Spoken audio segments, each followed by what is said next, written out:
everyone, welcome to the channel. Everybody loves zippers, and today we're going to have a quick tutorial on how to measure the zipper gauge of a zipper. Now when you talk about zipper gauge, we're talking about the size of the teeth. So sometimes you'll hear number 3, number 4, number 5, number 8, number 10, etc., etc.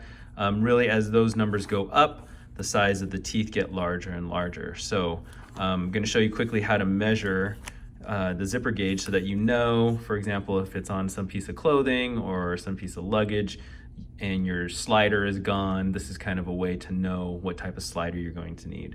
So you're going to make sure your zipper is closed, because all you need to measure is the teeth. This doesn't only apply to metal, this applies to all zippers.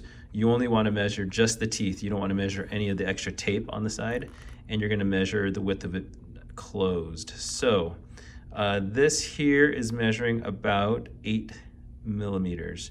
So that would make this a number 8 zipper. So if you needed to find a replacement slider for this, you're looking for a number 8 metal slider. So there are some caveats to that. Every zipper manufacturer will have different measurements, and the reason why is because sometimes this measurement may fit their machines better, or they want something unique to them. So if you measure something and it's like 7.5 millimeters, that's typically a number 8. You're going to round up to it. But then you have to know that the slider that you get may be a little bit big, because the original zipper is a 7.5 millimeters. But essentially, that's how you do it. You measure the teeth with the zipper closed, and you do that in metric. That way you can get your millimeters, and that is your gauge size of your zipper. If you have any questions, feel free to reach out in the comments below. You could also email me at hiram@youcanzippers.com.